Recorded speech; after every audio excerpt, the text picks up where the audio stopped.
Among the most significant contributors to your mental health, relationships can cause you pain or they can heal you. Positively or negatively, relationships have an impact on your mental and emotional well-being. Psychologists have long supported the finding that healthy relationships can prolong your life, while unhealthy ones can influence health issues like cancer, heart disease, depression, anxiety, and addiction. So we must take the health of our relationships seriously and strengthen connections where possible. While this applies to all types of relationships, no type of relationship is as formative as those we have with our family of origin. My first book, Set Boundaries, Find Peace, A Guide to Reclaiming Yourself, helped people understand the importance of boundaries in relationships. Healthy boundaries give you peace even when the other person hasn't changed. They can help you deal with challenges and chaos in relationships. While this book doesn't focus on boundaries, they are frequently highlighted as a way to thrive in family relationships. When people enter therapy, family relationships are most often what they want to discuss.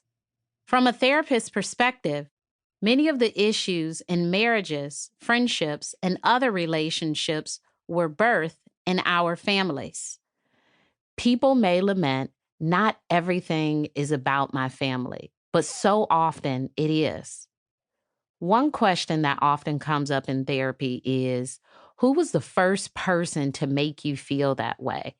The answer typically goes back to the first experience occurring in the family.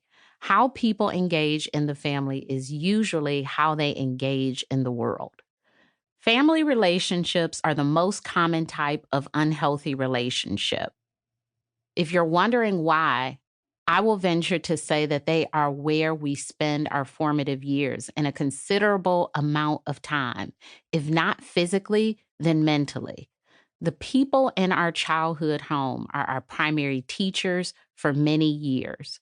But what happens when we want to show up in the world with views, traditions, or a lifestyle that diverges from those of our family? It can create tension and resentment.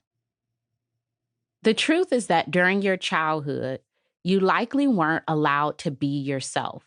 So as an adult, you're becoming more your true self.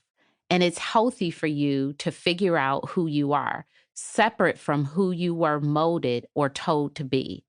If this does cause friction, don't worry. In this book, I'll cover how to be yourself around your family. Some people will say, my childhood has no impact on who I am today. Not true.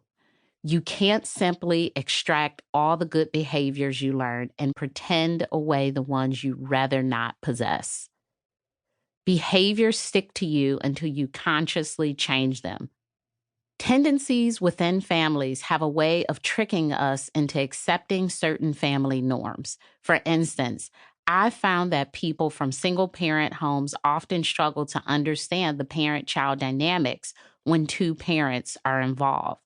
When they have a partner to support them in parenting, it can be hard for them to understand and embrace the involvement of another adult. Of course, there's no such thing as a perfect childhood. Even when it appears fine from the outside, we have no clue what's going on behind closed doors. For some of us, the most complicated relationships we have are with our family.